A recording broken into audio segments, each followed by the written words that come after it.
આજ રોજ ચૂંટણીમાં જ્વલંત સફળતા દરેક જગ્યાએ ભારતીય જનતા પાર્ટીના ઉમેદવારોને મળી છે। ત્યારે અમારી પાર્ટીની એક પદ્ધતિ હોય છે કોઈ પણ કાર્ય કરવાની। એ પદ્ધતિના ભાગરૂપે જે ચૂંટાયેલા કોર્પોરેટરો છે એમાંથી 5 અમારા મુખ્ય જે પદ છે, mayor, deputy mayor, standing committee chairman, શાસક પક્ષના નેતા અને દંડક, આ 5 જવાબદારી માટે આજે પ્રદેશ ભાજપ તરફથી રાજકોટ મહાનગર માટે 3 નિરીક્ષકો આવેલા છે, જેમની આજે સેન્સ પ્રક્રિયા થશે। સેન્સ પ્રક્રિયામાં અપેક્ષિત શ્રેણીના કાર્યકર્તાઓ પોતાનો અભિપ્રાય રજૂ કરશે, જેને સેન્સ લેવા આવેલા નિરીક્ષકો નોંધ કરશે।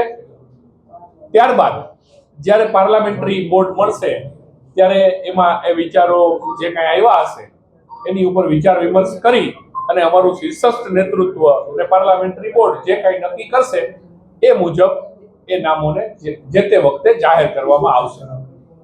આજે રાજકોટની સેન્સ પ્રક્રિયા છે। માધવભાઈ, સેન્સ પ્રક્રિયામાં કયા મુદ્દા ધ્યાનમાં રાખવામાં આવતા હોય? બીજી વસ્તુ છે કે નારાજગી કોઈ પણ સમાજની નથી, એ તમે પરિણામ ઉપરથી જોઈ શકશો। ભારતીય જનતા પાર્ટીની વિકાસ યાત્રા, ભારતીય જનતા પાર્ટીનો રાષ્ટ્ર પ્રેમ, ભારતીય જનતા પાર્ટીના કાર્યકર્તાઓની અગાધ મહેનત, આના પરિણામ રૂપે લોકોમાં એક સારો રેપો બનેલો છે, એક ટ્રસ્ટ છે, વિશ્વાસ છે।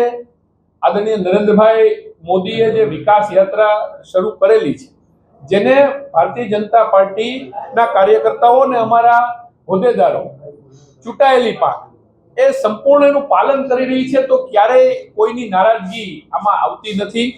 દરેક સમાજ ભારતીય જનતા પાર્ટી સાથે જોડાયેલો છે અને એનું પરિણામ આપે જોઈ લીધું કે ખૂબ સારા રિઝલ્ટથી ભારતીય જનતા પાર્ટીના ઉમેદવારો ચૂંટાઈ આવ્યા છે। એટલે એ વિષય આમાં રહેતો નથી।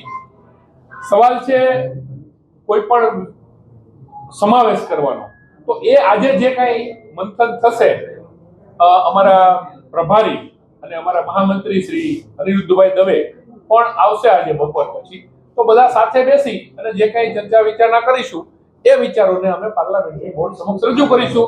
ફાઇનલ નિર્ણય હંમેશની જેમ પ્રદેશ ભાજપ લેશે।